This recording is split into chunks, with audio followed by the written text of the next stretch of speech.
ከዛ በኋላም በስጋው ነው በአጥንቱ ነው በቁርበቱ ነው ቢልሽ ቁማር ነው፣ ድራማ ነው፣ ቲያትር ነው፣ ተውኔት ነው። እንዳትገቢ እንደዚህ አይነት ነገር ውስጥ። በእሳት አትጫወቱ። በእሳት የሚጫወት ሰው የለም። ነገ ጠዋት ጀሃነም የሚባል ነገር አለ። በጣም ከባድ ነገር ነው ራሱ። ራዕየ ዮሐንስ ምዕራፍ 21ን አንብቡ ክርስቲያኖች። ዝም ብላችሁ የምትጫወቱበት ነገር አይደለም። ራዕየ ዮሐንስ ምዕራፍ 21 ላይ ተመልከቱ። ዳሩ ግን የሚፈሩና የማያምኑ የርኩሳን የነፍሰ ገዳዮች ጣዖትን የሚያመልኩ ሁሉ እድላቸው በዲንና በእሳት በሚቃጠል ባህር ነው አለ። ይሄም ሁለተኛ ሞት ነው አለ። የእሳቱ ባህር ጀሃነም የሚባለው የሚያመልኩ ከአንድ አምላክ ውጭ የሚያመልኩ ማለት ነው። ልብ አድርጉ። ፍጡር ካመለካችሁ ወላሂ ነው የምላችሁ መቀመጫችሁ እሳት ነው ክርስቲያኖች። ፍጡር አምልካችሁ ጀነትን እንዳታስቧት። አኮርዲንግ ቱ ባይብል ከባይብል አንጻርም ነው የምነግራችሁ። ፍጡር አምልካችሁ ሰው አምልካችሁ ጀነት እንገባለን ብላችሁ እንዳታስቧት። ወላሂ ነው የምላችሁ። ነገ ጠዋት የቂያማ ቀን ምስክር ሆንባችኋለሁ። እኔ ሰምታችኋል። ኑ ወደ ኢስላም አንዱን አምላክ አብረን እናምልክ። በአንድነቱ ላይ ሁለትነት ሶስትነት የሌለበትን፣ በሕያውነቱ ላይ ሞት የሌለበትን፣ በአምላክነቱ ላይ ሰውነት የሌለበትን፣ በጥበቃው ላይ እንቅልፍ የሌለበትን፣ በጌትነቱ ላይ ባርነት የሌለበትን፣ በኃያልነቱ ላይ ድካም የሌለበትን አንዱን አምላክ ኑና እናምልክ። ኢስላም ማለት አንዱን አምላክ በብቸኝነት ማምለክ፣ መታዘዝ፣ መገዛት ማለት ነው። ሙስሊም ማለት አንዱን አምላክ በብቸኝነት የሚያመልክ፣ የሚገዛ፣ የሚታዘዝ ማለት ነው። ወደ ኢስላም ኑ እንጠራቸዋለን። ወላሂ ዛሬ ሁጃ ቆሞባችኋል። ሰምታችሁ እውነቱን እያወቃችሁ ላኢላሃ ኢለላህ የሚለውን ገመድ ሰምታችሁ ላኢላሃ ኢለላህ የሚለውን ቃል ሰምታችሁ ከአላህ በስተቀር በሐቅ የሚመለክ አምላክ የለም፣ ሰማይና ምድር በመካከላቸው ያለውን የፈጠረ የዓለማቱን ጌታ ብቻ ነው አመልካለሁ ብሎ አንድ ሰው እስካላለ ድረስ አንድ ሰው እስካላመለከ ይህንን የአምልኮ ሐቅ እሱ ብቻ ነው የሚገባው። የፈጠረኝ እሱ ነው። የምመጀንበት መጀን፣ የምደጀንበት ደጀኔ፣ እንደገና ደግሞ የምመገንበት መገን እሱ ብቻ ነው። ከሱ በቀር መገንም ደጀንም መጀንም የለም ብላችሁ አንዱን አምላክ በብቸኝነት እስካላመለካችሁ ድረስ ወላሂ እሳት ነው የሚጠብቃችሁ ሪሳላውን እስከሰማችሁ ድረስ። በሱረቱ ኢስራ ምዕራፍ 17 ቁጥር 15 ላይ መልእክተኛ እስከምን ድረስ የምንቀጣ አይደለም አለ። አላህ ሁጃ የሚያቆመው መልእክቱን ሰምቶ ከሰማ በኋላ ያለውን ሰው ሲያስተባበል ነው። ሰምታችኋል ብዙዎቻችሁ ማለት ነው። እዚህ ውስጥ ካሉት 50%ቱን ክርስቲያኖች እያዳመጣችሁ ነው ያላችሁት። አካውንታችሁ ይታየኛል። ዲኑል ኢስላምን መቀበል ከፈለጋችሁ አሁን ጊዜው ሳይመሽ ዛሬ ነገ ሳትሉ ቶሎ ብላችሁ ተቀበሉ። አንዱን አምላክ በብቸኝነት አምልኩ። ሰማይና ምድርን በመካከላቸው ያለውን የፈጠረ የዓለማቱን ጌታ በብቸኝነት የአምልኮ ሐቅ እሱ ብቻ ነው የሚገባው ብላችሁ ለሱ ብቻ ሱጁድ የምትወርዱበት፣ ግንባራችሁን ከመሬት ጋር አላትማችሁ ለዓለማቱ ጌታ ሱጁድ የምትወርዱበት አንድ አምላክ ስርዓት ወደዛ ነው። ጊዜያችሁን አታቃጥሉ። ይሄን ለማለት ፈልጌ ነው። አልጫናችሁም። ሱረቱ በቀራ ምዕራፍ 2 ቁጥር 256 ላይ በሃይማኖት ማስገደድ የለም፣ ቅኑ መንገድ ከጠማማው ተገለጠ። በጣዖት የሚክድና በአላህ የሚያምን ሰው መልካም ዘለበትን ጨበጠ፣ መልካም ገመድን ያዘ ጨበጠ ነው የሚለው ቁርአን ላይ ማለት ነው። ላኢላሃ ኢለላህ የሚለውን ገመድ ያዛችሁ ነፃ መውጣት ትችላላችሁ ማለት ነው። አይ ቲንክ እየተጫንኳችሁ አይደለም። ማሻአላ ዛሬ ሶስት ሰው ነው ሻዳ የሚይዘው ማለት ነው። በቃ መለቀቅ የለም ዛሬ ያው እንግዲህ ነፍሳችንን ነፍሴን ለማሳረፍ ነው የመጣሁት። ወይ ጉድ! እኔ እኮ ዝም ብዬ ነበር የተናገርኩት። አላሁ አክበር፣ አላሁ አክበር፣ አላሁ አክበር። ወላሂ አላህ በሚያውቀው ምንም ነገር ማውቀው ነገር የለም። ማሻአላ ማሻአላ ይገባኛል። ወይኔ ይገርማል።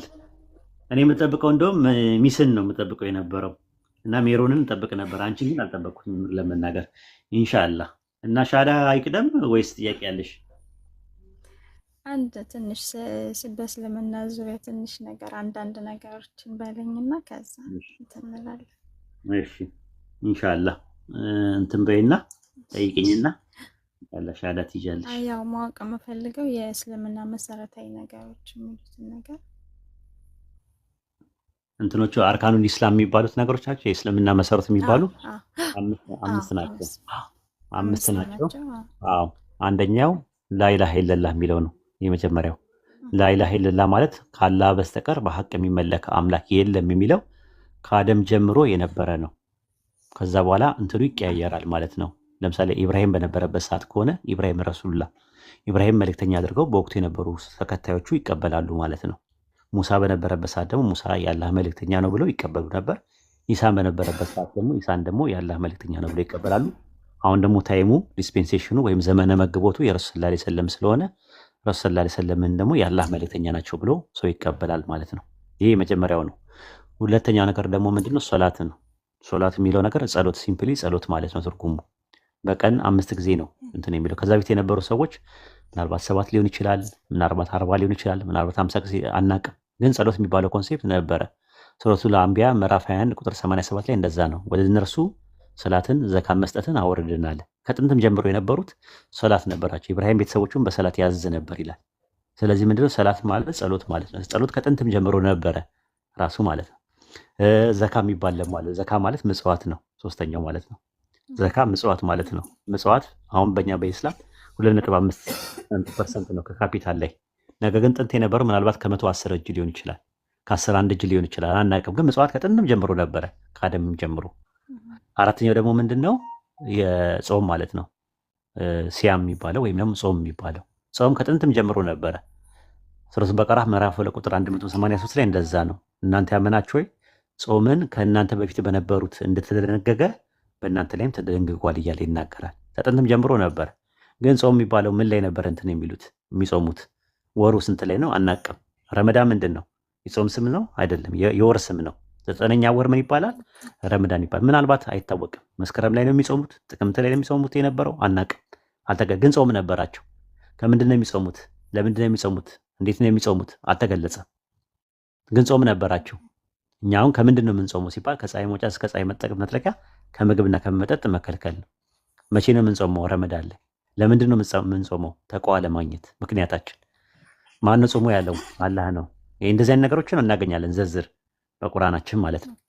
እንግዲህ አምስተኛውና የመጨረሻ ደግሞ ሀጅ የሚባለው ነው። ሀጅ ማለት ጉብኝት ማለት ነው። የአላህን ቤት መጎብኘት ማለት እና ከጥንት ጀምሮ የነበሩ ሰዎች የአላህን ቤት ይጎበኙ ነበር ማለት ነው። ጎብኝ ብሎ ደግሞ ጉብኝነት የጀመረው በኢብራሂም ዘመን ነው። ኢብራሂምን ይሄ ጥንታዊ ቤትን ይጎብኙት ብለዋል። የመጀመሪያው ቤት ማለት ነው። አይሁዳኖች ጋር አሁን ጉብኝት አለ፣ ራሱ ሀጅ የሚባል ነገርም አለ እነሱ ጋር አይሁዳኖች። ያ ነገር ከየት ነው የመጣው ብለን ስለ ከጥንትም ጀምሮ የነበረ ነገር ነው መጎብኘት። ጉብኝት ማለት መንፈሳዊ ጉብኝት ማለት ነው። አጅር ያለው ነገር ነው። እነዚህ 5 ነገሮች ናቸው። የመጀመሪያው ላኢላሃ ኢለላህ ነው። ሁለተኛው ሰላት ነው። ሶስተኛው ዘካ ነው። አራተኛ ደግሞ ምንድን ነው? አራተኛው ደግሞ ጾም ነው፣ ሲያም ነው። አምስተኛው እና የመጨረሻ ደግሞ ሀጅ የሚባለው ወይም ደግሞ ፒልግሪሜጅ የምንለው። እነዚህ ናቸው 5ቱ መሰረታዊ ትምህርቶች። አመሰግናለሁ። ይሰማል? ይሰማል። በቃ ጨርሻለሁ። ሻዳውን መያዝ ዝግጁ ነሽ አይደለ? አዎ ዝግጁ ነኝ። በዚህ አጋጣሚ ኡስታዝ በጣም ላመሰግን እወዳለሁ። ቴሌግራም ላይ እያንዳንዱ ነገሮችን እየገባሁኝ ከአመት በላይ ነበረ መከታተልክ።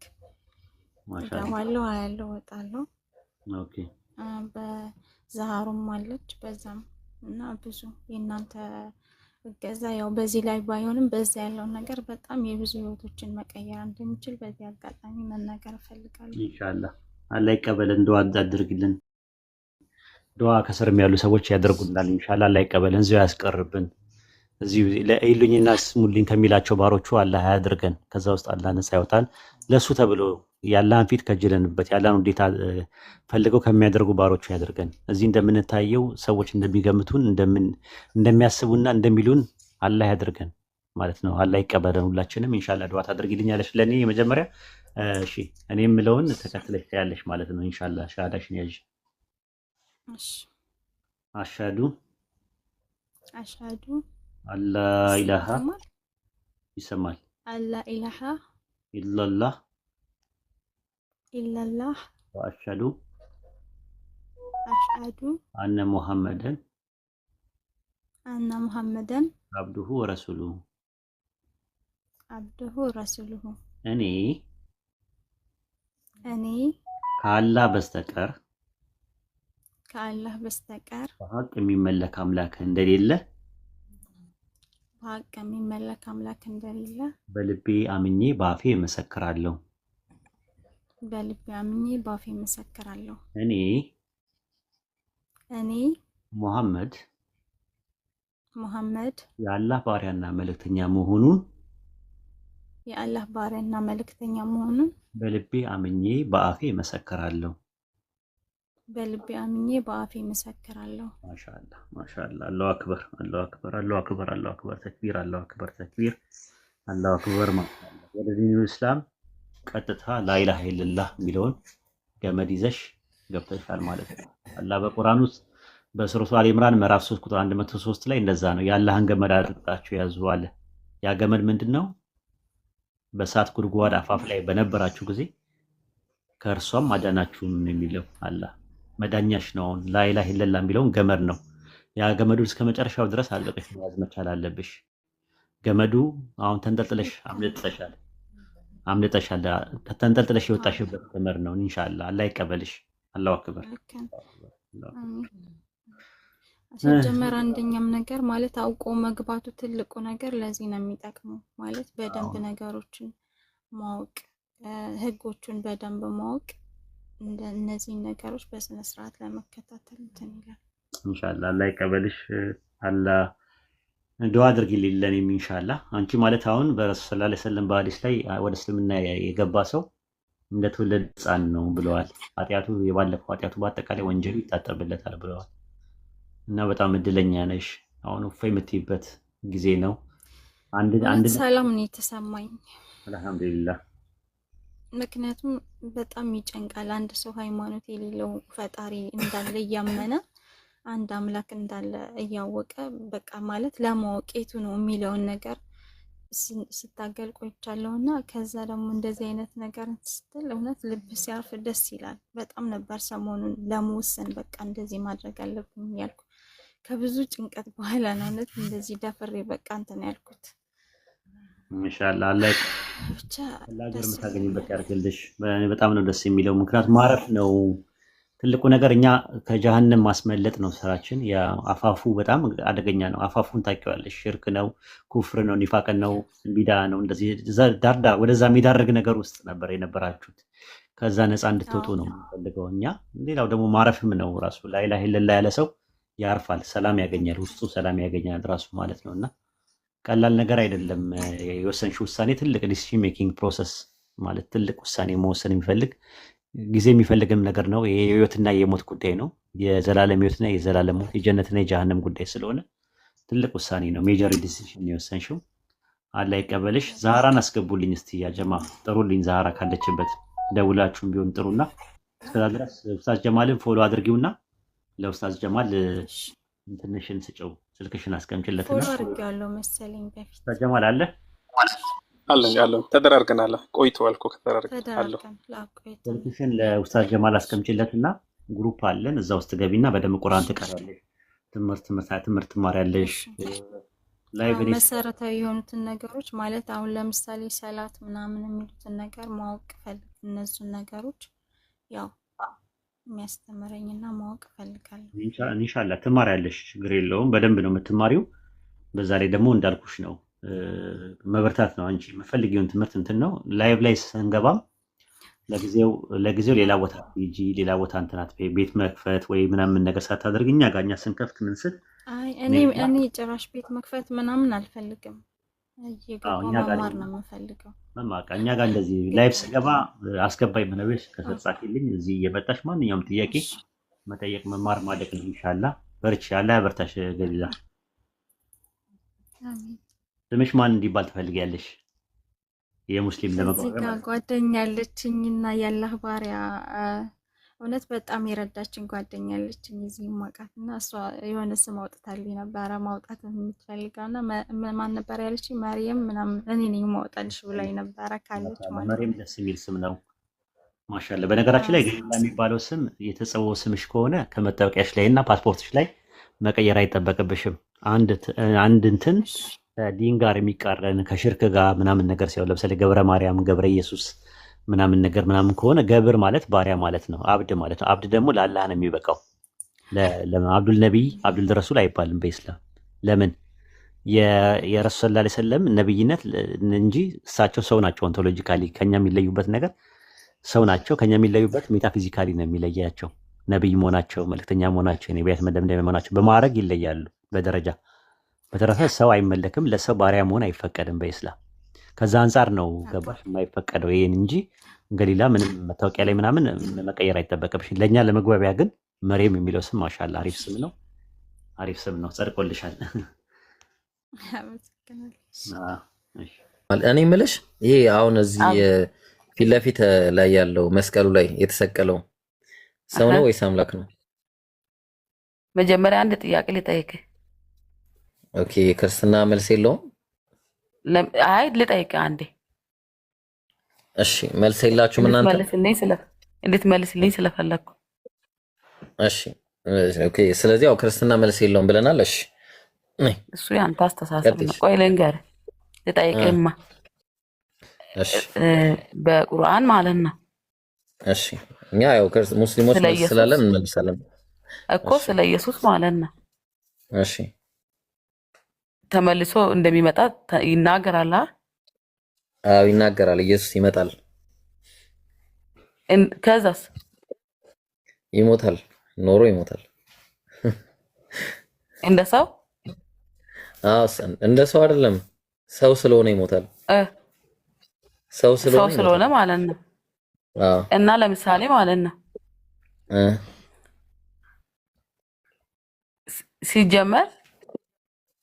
ሲጀመር ማለት ነው እንዴት ነው አፈጣጠሩ ስል አሁን ለምሳሌ እኛ እናትና አባት እሱስ ልክ እንደ እንትና ማን ነው የዘፍጥረት ላይ የተሽቆነ ኖ ማን ነው እንትና ያዕቆብ ሽምልምሌ እንጨት አይተው እንትን ያሉ ሰዎችን በጎችን ታውቂያቸዋለሽ? በግ የተወለደው ምንም በማየት የተወለዱት ጎምጅተው በቃ ከሱ እንደውም የነሱ ይብሳል ከኢየሱስ። የሚገርምሽ እነዛ አምላክ ሊሆኑ ይችላሉ። እንደውም አናውቅም። በጎቹ አምላክ ሊሆኑ ይችላሉ። እሺ ቆይ በመወለድ ከሆነ ጎምጅተው ነው። እሺ ከዛ በኋላ ማለት ነው ምናልባት በኦርቶዶክስ ደግሞ ምናልባት ለአንቺ ልንገርሽ፣ አንቺን አይመለከትም እንጂ ትዕግስትዬ፣ በኦርቶዶክስ ቤተክርስቲያን ደግሞ በመሳሳምም ይወለዳል። ታውቂ እንደሆነ እሱ አያገባኝም ስለሱ። እኔ ስለ ራሴ ነው እየጠየቅኩ። ለጠቅላላ እውቀት ነው ለህዝቡ እንዲረዳ ብዬ ነው። አንቺም ለሌላ ሙግት ይጠቅማል። ኧረ እባክህ እኔ ብሮ ኦኬ፣ ውሸት ነው ወላሂ። አንዴ ላሳየው። ቆይ አውቀዋለሁ ቃሉን። ኧረ ተረጋጋ በእናትህ። ውሸቴን ነው ተሳስቻለሁ። እኔ እኮ አንዱን ትገባለህ፣ አንዱን እንትን ትላለህ፣ አንዱን እንትን ትላለህ። አይደለም ተሳስቻለሁ ወይ ስህተት ነው ያወራሁት? አንዴ ላንብብላት። ያው ድርሳነ ዑራኤል ዘየካቲት ላይ በመንገድም ስትሄድ የምታውቃት አንዲት ሴት አገኘቻትና ሰላም አለቻት። ከጥንትም ጀምሮ ስለምታውቃት ሁለቱም አፍ ለአፍ ገጥመው ተሳሳሙ። ሴትና ሴት ምን እንደሚያስተምር ከእናንተ። ኧረ ተው፣ በአንተ ላምጣል ማስረጃ፣ በእናንተ ላምጣል። ኧረ ቆይ ዳግምዬ አንዴ መጽሐፍ እኮ ነው የምናነበው። ያን ጊዜም በመንገድ ያገኘቻት አሁን ገርላት እኮ ምንም ኧረ ቆይ የጸነሰች ስለነበረች በሚሳሳሙበት ጊዜ የጸነሰችው ሴት ምራቅ ባልጸነሰችው ሴት አፍ ገባና ከወንድ ሳትገናኝ በዚህ ብቻ ጸነሰች አለ። በቃ አሁን ምንም እኮ ይሄ እንትን የሚል ነገር ትዕግስትዬ ቀጥይ። አሁን በቃ ከይቅርታ ጋር ዳግዬ ተውና እንዴ ጥቅስ እኮ ነው ያነበብኩት። እሺ አሁን ቀጥይ ወደ አንቺ እና ሽምልምሌው አይለይም። እሺ አይ ቆይ እንደዛ ከሆነ ማለት ነው ተመልሶ መጥቶ ምንድን ነው የምትሉት? ምን የሰይጣን እንትን ይገላል ምናምን የሚባል ነገር አለ። አዎ ሰይጣንን ይገላል መጥቶ ኢንሻአላህ ይላል። ሰይጣንን ይገላል፣ ይደፈዋል። ቁርአን ላይ የለም ይብሮ የቁርአኑን ነው ይገላል እንደሚለው ከእንደገና መጥቶ እሺ ሐዲስ ላይ ምንድን አሁን ለምሳሌ ማለት ነው ለምን ለሌላ ማለት ያን ስልጣን ለሌሎች ለምን አልተሰጠም? ለምሳሌ ሙሴ አለ አላህ ስለፈለገ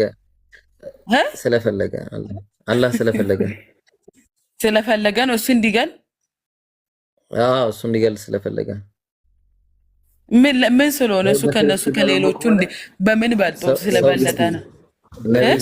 ሆነ እንደሚመስለኝ ከሆነ ኢብራሂም በእስልምና በክርስትናው ደግሞ መጀመሪያ ዙር ላይ ሰይጣን 6666 ጊዜ በጅራፍ ገርፎ እና ሰቅሎ ስለገደለው ሊበቀለው ማለት ነው።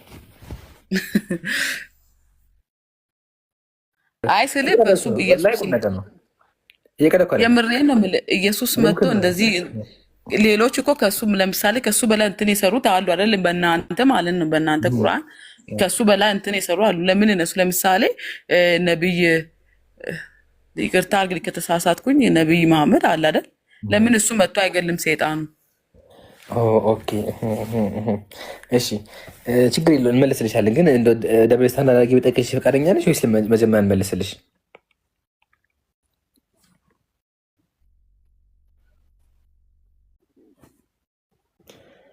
አሎ በቃ ችግር የለውም። ታወሪያለሽ ወይስ ምን አልከኝ? በቃ ችግር የለውም። ሚወት አድርጊ። በቃ ችግር ምስኪን ነሽ አንቺ። ሚወት አድርጊ እና ላስረዳሽ። እሺ በክርስትና እንሻላ ትንሽ ነገሮችን እናነሳልሻለን። በእስልምና ግን ማለት ነው በእስልምናችን መሲህ የሚባል ነገር አለ። ትክክለኛው መሲህ ማን ነው? ኢሳ ዓለይሂ ሰላም ኢየሱስ ትክክለኛው መሲህ። እናንተም እኛም የምንስማማው ነገር ምንድን ነው? ትክክለኛው መሲህ ኢየሱስ እንደሆነ ነው። ግን ምን ይፈጠራል በኋላ? የውሸት መሲህ ይመጣል። እኔ መሲህ ነኝ የሚል ይመጣል። እሺ ከዛ በኋላ ማን ይከተለዋል? አይሁዳውያን ይከተሉታል። ስለዚህ ኢሳ ዓለይሂ ሰላም ወርዶ ምን ያደርጋል? ሐሰተኛውን ገድሎ እውነተኛው መሲህ እሱ እንደሆነ ያሳያቸዋል። ዋና ፖይንት ይሄ ነው። ለምን መሲህ ነኝ ከተባለ ትንቢት አለ። አምላክ አስቀድሞ ስለ ኢሳ ተነግሯል። ያንን ነገር አይሁዳውያን ይዘው ይጠብቃሉ። ሲጠብቁ ግን መጨረሻ ማን ይከተላሉ? የሐሰቱን መሲህ ይከተላሉ።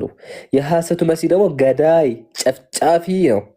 ራሱ እንዲመለክ የሚያዝ ነው። አይሽ አይደለ? ስለዚህ መጥቶ ኢየሱስ አይደለም መመለክ ያለበት ሐሰተኛው መሲህ ሳይሆን መመለክ ያለበት አላህ ነው ብሎ ትክክለኛ አላህን ቃል ሰብኮ ከዛ በኋላ ሁሉ ነፍስ ሞትን ቀማሽ ስለሆነች እሱም ደግሞ ወደ አምላኩ ይሄዳል፣ ይሞታል ማለት ነው። ይሄ በእስልምና ያለ አስተምሮ ነው። በክርስትና ደግሞ ተመልከቻ።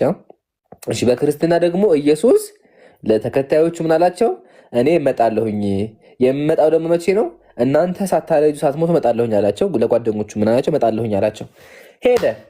ከዛ ከሄደ በኋላ ስንት ዓመት ሞላ? እስካሁን 2026 ዓመት ቀንስልኝ ነው ኢብራሂም። 2026 ቀንስ 33 አድርገው። እሺ ኢምሩ በነገር ላይ ሌላ ነብይ ለምን አልገደለም የሚለው መልሳለኝ። እሺ እሱ ላይ እንመጣለን።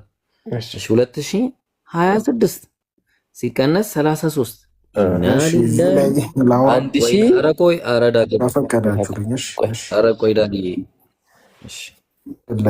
እመጣለሁ ያለው እኮ እመጣለሁ ለእያንዳንዱ እንደየስራው ከፍለዋለሁ እኮ ነው ያለው።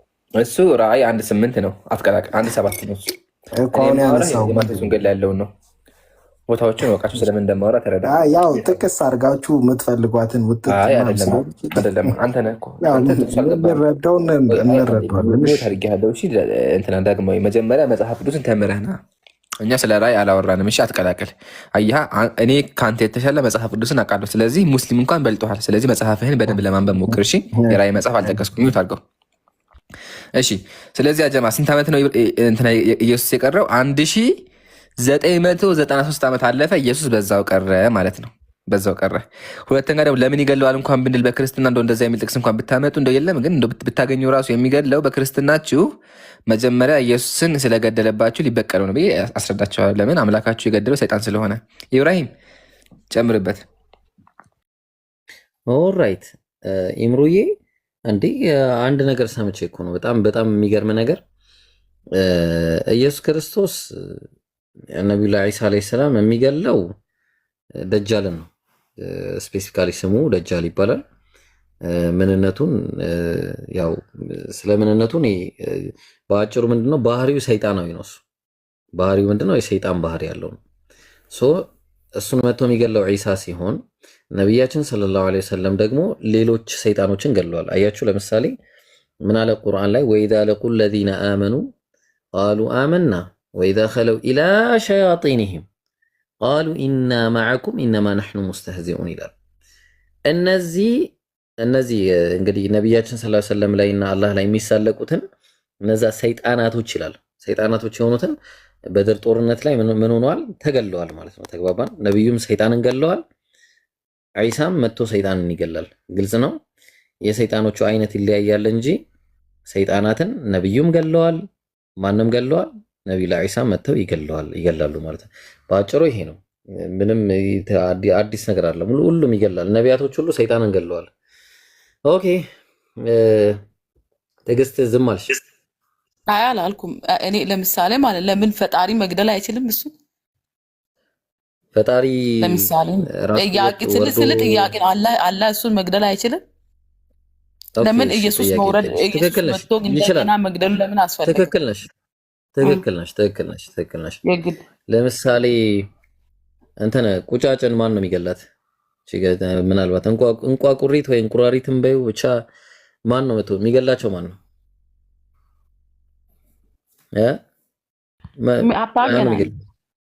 አይ ቆይ ጥያቄ ነው የጠየኩሽ፣ መልሽልኝ እባክሽ።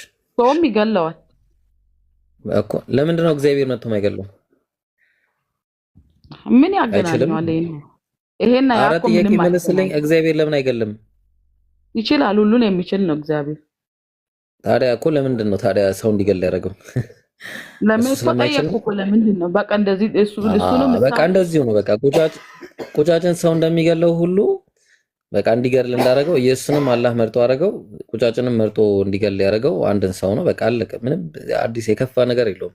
እባክሽ ጥያቄ ጠይቂኝ። ተመልሶ ይሄዳል በሚለው ነው ይህ ፕሮሰስ። ከፋ ያለ ጥያቄ ጠይቂኝ እባክሽ። እሺ እኔ ጥያቄ ሲሰቀል በፍቃዱ ነው የተሰቀለው ኢየሱስ? እሱማ በጣም ብዙ እንትን አለው። አንተ እንደምትለው አንተ እንደምትከራከሩ እንዲህ ብንከራከር አይደለም። ኦኬ አት መልስ የለውም ክርስትና። ኦኬ እኛ እንግዲህ መልስ ስላለን መልሳለን፣ እናንተ ጋር መልስ የለም። እሺ እንደዛ ከሆነ ማለት ነው በቃ ጥያቄ ጠይቂና ሂጂ፣ ችግር የለም። እግዚአብሔር ለምሳሌ ማለት ነው አለ አሁን እግዚአብሔር እዚህ አሁን ከኔ ጋር አለ ብዬ ነው የማስበው እኔ። ኦኬ አንቺ ሆድሽ ውስጥ ሳለ እግዚአብሔር ከስትንፋሳችን ይልቅ ቅርብ ነው ነው እግዚአብሔር አሁን አጠገቤ እንዳለና ከኔ በላይ እንደሚያውቅ ስለኔ ከኔ በላይ እንደማውቅ ነው ማምነው እግዚአብሔር ማለት ነው። የእናንተ ለምሳሌ የት ነው ያለው? አንቺ ጋር እግዚአብሔር በእውቀቱ ነው በአካሉ ነው ያለው? በእውቀቱ ነው እንጂ በአካሉ የለም። በእውቀቱ ነው ያለው። ያንተን የጠየኩት እኔም ጋር አለ አልሐምዱሊላህ። በእውቀቱ እኔ ጋርም አለ፣ በሁሉም ቦታ አለ በእውቀቱ አላህ አልሐምዱሊላህ። ታዲያ ለምንድን ነው አንድ በእኩለ ሌሊት 1/4 ይወርዳል የሚለው ቁርአኑ? አሁን እኮ ስለ እውቀት ነው ያወራነው። አስቀምጥልህ እዚህ ጋር እስቲ እንደዚህ ላዙርና እንደዚህ እንድንግባባ። አፖስትል በጣም አሪፍ ጸባይ ነው ያለህ በነገር ላይ የሚገርም ጸባይ ነው ያሻሻልከው። ወላሂ ያኔ ማለመግባባት ነው ማለት ነው። እሺ ይታያል። ማርቆስ ወንጌል ምዕራፍ 11 በማግስቱም ከቢታንያ ሲወጡ ምን ሆኑ? ተራበ። ኢየሱስ ተራበ። ከቢታንያ ሲወጡ ተራበ።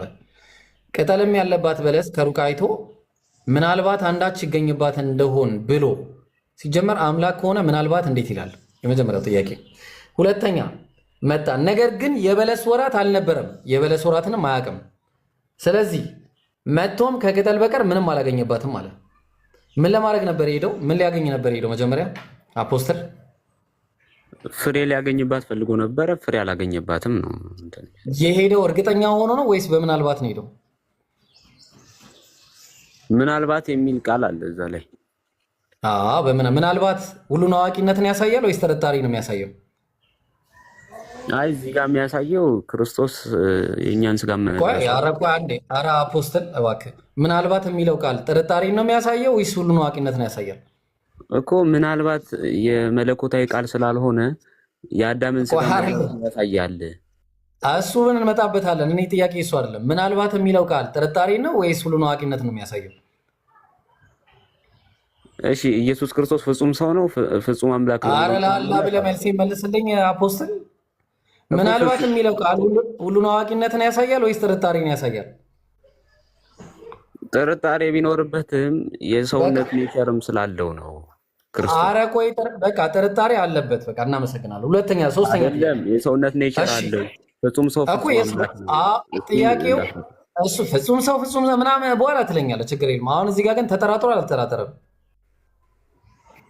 እኮ የእኛን ስጋ እንደመልበሱ እኮ ተጠራጥሯል ወይስ አልተጠራጠረም? ተጠራጥሯል። እሺ አመሰግናለሁ። ሶስተኛ እዛው ጋር የበለስ ወራት አልነበረም። የቅድሙን ልመጣ ነው ብራዘር፣ ልመጣ ነው። የበለስ ወራትን አውቆ ነበር ወይስ አላወቀም? የበለስ ወራቱንም ያውቃል። ነገር ግን በዚህ ጥቅስ መሰረት ከሄደ ቢያቅ ኖሮ ሰውነቱን ያሳያል። ቢያቅ ኖሮ መጥቶ ለምንድን ነው የፈለገው? ስላላወቀ ነው። ያው የበለስ ወራትም አልነበረም እና አለ። ስለዚህ መጥቶ አገኘ ወይስ አላገኘም? የፈለገው አላገኘባትም እኮ ፍሬ ስላላገኘባት ነው የረገማት ሲጀመር። በጣም ጥሩ። ስለዚህ አሁን በቃ ጨርሰናል ማለት ነው። ኢየሱስ ክርስቶስ የማያውቀው ነገር በጣም ብዙ ነው። አሁን ኢየሱስ ክርስቶስ አሁን ወደዛ በኋላ ታብራራለኝ ስላልከኝ ሁሉን አዋቂ ነው እንዳትለኝ። ከዚህ በኋላ ኢየሱስ አፖስትል ኢየሱስ ክርስቶስ ሁሉን አዋቂ ነው እንዳትል። ከዚህ በኋላ ይጠራጠራል።